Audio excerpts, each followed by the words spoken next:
नमस्कार विद्यार्थियों, एक बार फिर से आपके अपने चैनल एजुकेशन पॉइंट हरियाणवी पर आपका फिर से स्वागत है। विद्यार्थियों, पिछले अध्याय में हमने किया था प्रश्नोत्तर। अभी अगला जो आज का हमारा अध्याय है वो है आत्मकथ्य। आत्मकथ्य कविता के सभी प्रश्नोत्तर हम इसमें करेंगे। जो महत्वपूर्ण प्रश्न है, पहला जो प्रश्न है वो है, कवि आत्मकथा लिखने से क्यों बचना चाहते हैं। कवि आत्मकथा लिखने से बचना चाहते हैं क्योंकि जीवन में बहुत सारी पीड़ादायक घटनाएं हुई हैं। अपनी सरलता के कारण उनसे उसने कई बार धोखा भी खाया है।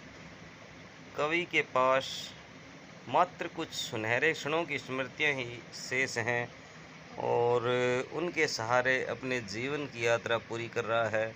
उन यादों को उसने अपने अंतर्मन में संजो कर रखा है और उन्हें वह लोगों के सामने प्रकट नहीं करना चाहता है। इसीलिए कवि को लगता है कि उनकी आत्मकथा में ऐसा कुछ भी नहीं है जिससे महान और सेवक मान करके लोग आनंदित होंगे। इन्हीं कारणों से कवि आत्मकथ्य लिखने से बचना चाहते हैं।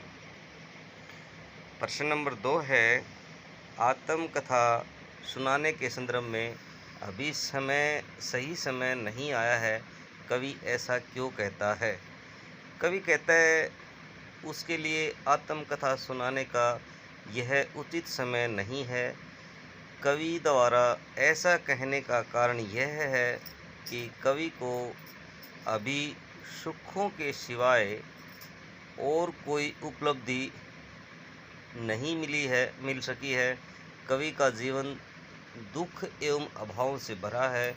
कवि को अपने जीवन में जो बाहरी पीड़ा मिली है उसे वह चुपचाप अकेले ही सहन कर रहा है। जीवन का इस पड़ाव और उसके जीवन में दुखों की व्यथाएं थक करके सोई हुई हैं। अर्थात बहुत मुश्किल से कवि को अपनी पुरानी वेदना से मुक्ति मिल चुकी है। आत्मकथ्य या आत्मकथा लिखने के लिए कवि को अपने जीवन की उन सभी समस्याओं या व्यथाओं को जगाना होगा और कवि को ऐसा प्रतीत होता है कि अभी उसके जीवन में ऐसी कोई उपलब्धि नहीं मिली है जिसे वह लोगों के सामने प्रेरणा रूप बन सके। इन्हीं कारणों से कवि आत्मकथ्य लिखने से बचना चाहता है। प्रश्न नंबर 3, कवि को पाथ्य बनाने से स्मृति को पाथ्य बनाने से कवि का क्या आशय है। देखिए विद्यार्थियों, पाथ्य वैसे होता है रास्ते का भोजन और यहाँ कवि का जीवन रूपी रास्ता है। तो स्मृति को पाथ्य बनाने से कवि का आशय कि जीवन रूपी मार्ग के प्रेरणा से है। कवि ने जो सुख का सोपान देखा था वह उसे कभी प्राप्त नहीं हुआ। इसीलिए कवि स्वयं की जीवन यात्रा से थका हुआ मानता है। जिस प्रकार पाथ्य यात्रा में यात्री को सहारा देता है, आगे बढ़ने की प्रेरणा देता है, ठीक उसी प्रकार सोपान में उसके द्वारा देखे हुए सुख की स्मृति भी कवि को जीवन में आगे बढ़ने का सहारा देती है। अगला प्रश्न है, भाव स्पष्ट कीजिए। मिला कहाँ वह सुख जिसका मैं सोपन देखकर जाग गया, आलिंगन में आते आते मुस्कुरा कर जो भाग गया। यहाँ कवि सोपन का जिक्र करते हुए कहता है कि उसके जीवन में उसे कभी सुख प्राप्त नहीं हुआ। यानी कवि का मानना है या कवि का कहना है कि जिस प्रेम के कवि ने सपने देखे थे वह उन्हें कभी प्राप्त नहीं हुआ, और कवि ने जिस सुख की कल्पना की थी वह उसे कभी प्राप्त नहीं हुआ, और उनका जीवन हमेशा उस सुख से वंचित रहा है। इस दुनिया में सुख छलावा मात्र है। हम जिसे सुख समझते हैं वह अधिक समय तक नहीं रहता है, शौपन की तरह जल्दी ही समाप्त हो जाता है। यानी सुख और दुख दोनों एक सिक्के के दो पहलू होते हैं।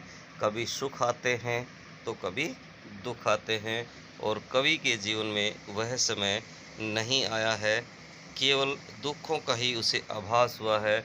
उसने सुखों का अनुभव नहीं किया है, क्योंकि उसके लिए सुख थे वो क्षणभंगुर थे। अगला प्रश्न है इसका ख भाग।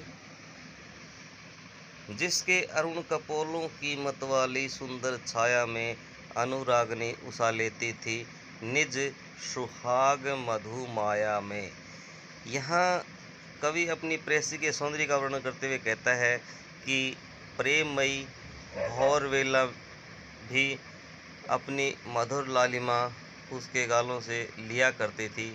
कवि की प्रेमिका का मुख सौंदर्य उषाकालीन सौंदर्य से बढ़कर था, यानी कि कवि की प्रियतमा उसके लिए अत्यधिक आनंद अनुभूति प्रदान करती थी, जो अब उसके लिए एक यादगार बन करके रह गई है, जो उसे सौपन में भी प्राप्त नहीं होती है, मिलती नहीं है। अगला प्रश्न है उज्ज्वल गाथा कैसे गाऊं मधुर चांदनी रातों की, कथन के माध्यम से कवि कहना क्या चाहता है। अपनी प्रेयसी के साथ बिताए निजी प्रेम के मधुर और सुख भरे क्षणों को कवि किसी के सामने प्रकट करना नहीं चाहते हैं। चांदनी रातों में बिताए गए वे सुखदायक क्षण किसी उज्ज्वल गाथा की तरह हैं। इन स्मृतियों को वह औरों को बता करके अपना मजाक नहीं उड़ाना चाहते। उन स्मृतियों को वह निजी संपत्ति की तरह ही अपने तक सीमित रखना चाहते हैं, यानी अपने मन के भावों को कवि लोगों के सामने उजागर नहीं करना चाहते, क्योंकि कवि को पता है यदि वह लोगों के सामने अपनी दुर्बलताएं प्रकट करेगा तो लोग उसे आनंद ही प्राप्त करेंगे, रस ही प्राप्त करेंगे। अगला प्रश्न है आत्मकथ्य कविता की काव्य भाषा की विशेषताएं उदाहरण सहित लिखिए। जयशंकर प्रसाद द्वारा रचित आत्मकथ्य की जो विशेषताएं हैं वो निम्नलिखित हैं। पहला, कवि ने खड़ी बोली में कोमल शब्दों का प्रयोग किया है। जिसके अरुण कपोलों की मतवाली सुंदर छाया में मानवीकरण शैली में छायावाद की प्रमुख विशेषता का प्रयोग किया है। अरी सरलते तेरी हंसी उड़ाऊं मैं, यहाँ तत्सम शब्दों का प्रयोग हुआ है, प्रमुखता से किया गया है। इस गंभीर अनंत नीलिमा में असंख्य जीवन इतिहास गीत में गए या छंदबद्ध है। उसकी स्मृति पाथे बनी थके हुए पथिक पंथा की। निम्नलिखित मुख्य जो विशेषताएं हैं वो कवि ने आपके सामने प्रकट की हैं। अगला है कवि ने जो सुख का सौपन देखा था उसे कविता में किस रूप में अभिव्यक्त किया है।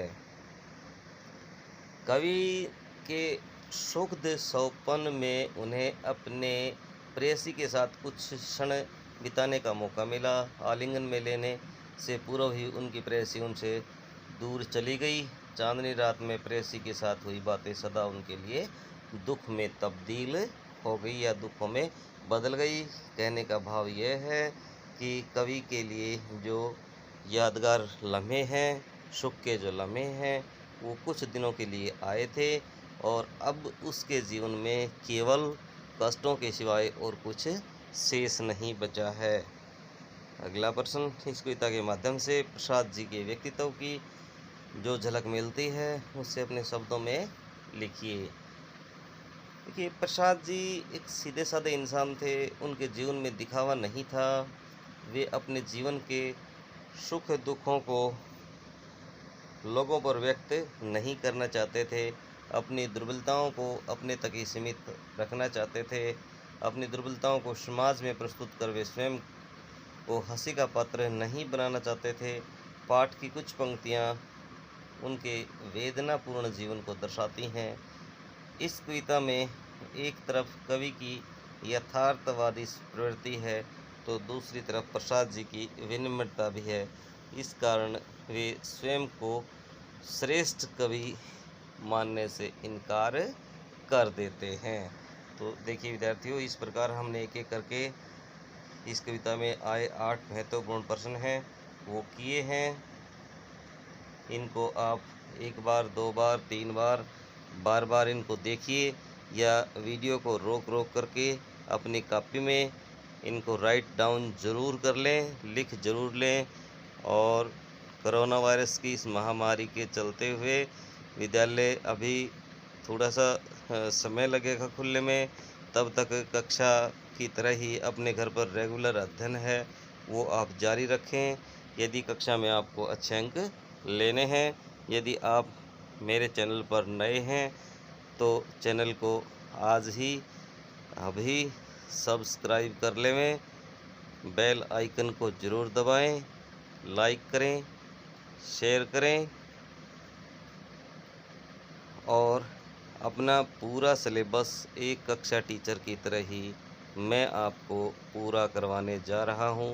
इस प्रकार हमारे काव्य भाग के जो 4 अध्याय हैं वो पूरे हो चुके हैं और व्याकरण का भी कुछ अध्याय हमने किया है। अभी मैं लगातार आपको काव्य का जो अध्याय है वो पूरा करवाने जा रहा हूँ। लगभग 10 दिन में मैं काव्य का जो खंड है वो आपका पूरा करवा दूंगा। उसके पश्चात हम व्याकरण का अध्याय क्रिया से आरंभ करेंगे और उसके बाद गद्य भी आपको इसी तरह से मैं पढ़ाऊंगा। तो जब तक लॉकडाउन नहीं खुलता है तब तक आप ऐसे ही पढ़ते रहिए और अपने हिंदी के बेस को मजबूत बनाइए। Thank you. जय हिंद, जय भारत।